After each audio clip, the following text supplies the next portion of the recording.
देखिए, विपक्ष को अपनी भूमिका निभानी चाहिए और सत्ता पक्ष को अपनी भूमिका निभानी चाहिए। विपक्ष सवाल उठाए, प्रश्न करे और सरकार को उनका उत्तर देना है।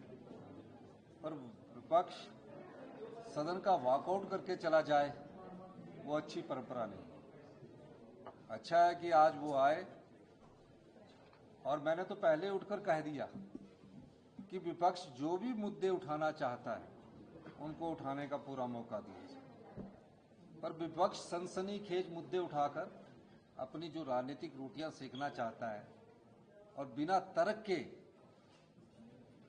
बात करता है तो उससे सदन का माहौल गरमा जाता है और निश्चित तौर पर वो कोई ना कोई बहाना पकड़ के वॉकआउट करके बाहर निकल जाते हैं। आज प्रतिपक्ष के नेता ने अपनी बात रखी, हमने कहा आप खुल के रखिए, और उन्होंने अपनी बात को रखा और उसके बाद अभी सदन की कार्रवाई चली।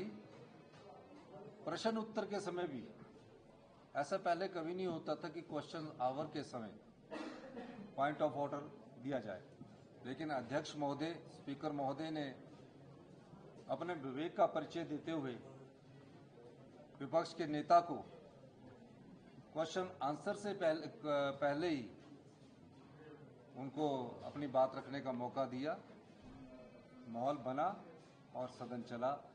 ये अच्छी बात है कि वो जनता से जुड़े हुए मुद्दों को उठाएं। हर एक मुद्दे पर सरकार उनका जवाब देने के लिए तैयार है। मैं दावे के साथ कह सकता हूं कि विपक्ष को चर्चा से भागना नहीं चाहिए, अपने मुद्दे उठाने चाहिए। सैलरी डेट पे वो इंतजार कर रहे हैं, कैफर करने का क्या कारण रहा है? और साथ में ये नहीं, अभी सैलरी के मामले में मैं विधानसभा में अंदर सभा पटल पर एक स्टेटमेंट दूंगा। और ऐसा नहीं है कि किसी की सैलरी को रोका जा रहा है। सरकारी कर्मचारी और अधिकारी हमारे भाई है। जब फाइनेंशियल डिसिप्लिन लाना होता है तो इस प्रकार की थोड़ी सी समस्या रहती है और उसको ठीक ढंग से हमने प्रदेश को आगे बढ़ाना है।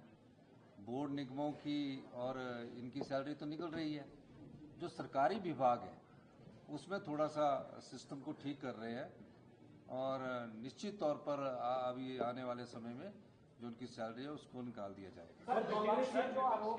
शराब घोटाले की उस पर आपने जवाब दिया नहीं, आप शब्दावली का आप भी ठीक प्रयोग करिए, आप भी ठीक प्रयोग नहीं कर रहे। विपक्ष ने आरोप लगाया। नहीं, उन्होंने स्पीकर महोदय ने कहा ना, तो उसको थोड़ा सा आप ख्याल रखिए। तो ये चीजें जो आप कहते हैं पहले इसकी स्टडी करनी चाहिए आप लोगों को। जो रिजर्व प्राइस होता है उससे कम बोलियां पहले भी नियमों के मुताबिक आती है। 5 जगह ठेकों की नीलामी की बात हुई थी, तो मैं ये कहना चाहूंगा कि उसका हमने जवाब दिया, क्योंकि उस समय वो कल भी वॉकआउट था, 2 दिन से जवाब था।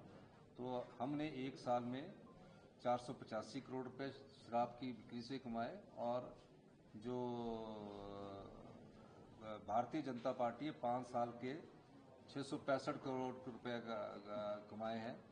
तो आप अंदाजा लगाइए कि इसमें कहाँ नियमितताएं हैं। सर, जयराम ठाकुर ये कह रहे हैं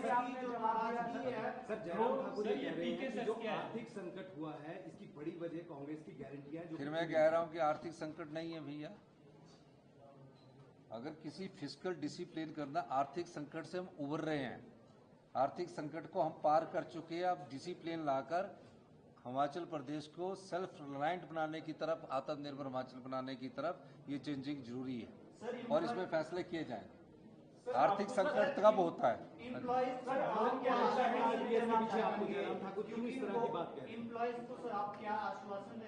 देखिए, जो आपने कहा है वो जयराम ठाकुर जी को आना चाहिए ना। हमने तो बोला कि पहला मुद्दा उनका है। हम चाहते हैं कि वित्तीय कुप्रबंधन पर ये विपक्ष चर्चा करे।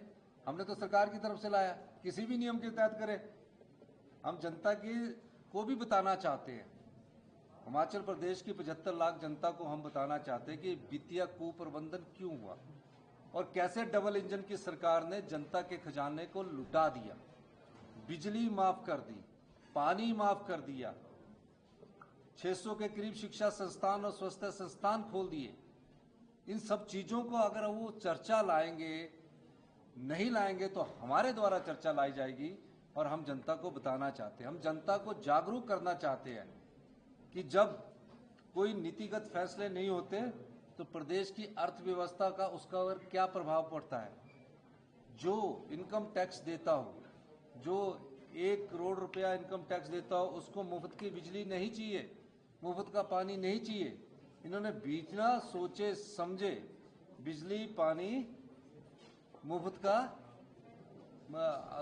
उन लोगों को दे दिया जो लोग देने अपने पैसे से पानी भी खरीदना चाहते थे, बिजली भी खरीदना चाहते थे। किसको मुफ्त में मिलनी चाहिए? जो गरीब है उसको मुफ्त में मिले, कोई दुख नहीं है, चाहे पानी है चाहे बिजली है। तो इन सब चीजों के मद्देनजर जयराम जी ने जो 5 साल इस प्रदेश के खजाने को लुटाया है, उस दृष्टिकोण से उन्हें चर्चा लानी चाहिए। हमारी सरकार किसी भी नियम के तहत उन चर्चा को तैयार करने के लिए तैयार है। सर, रिसोर्स मोबिलाइजेशन को लेकर क्या बड़े कदम उठाए सरकार ने अब तक? देखिए, रिसोर्स मोबिलाइजेशन को मजबूत करने के लिए और उठाने के लिए, राजस्व में वृद्धि करने के लिए हमने प्रमुख कदम उठाए हैं। उसमें सबसे बड़ा कदम जो है वो जो बिजली है, जो लोग बिजली का बिल देना चाहते हैं, कई लोग मुझसे संपर्क कर रहे हैं, तकरीबन काफ़ी लोगों ने मुझसे संपर्क किया कि हम बिजली का बिल देना चाहते हैं और हमारे से बिजली का बिल लिया जाए।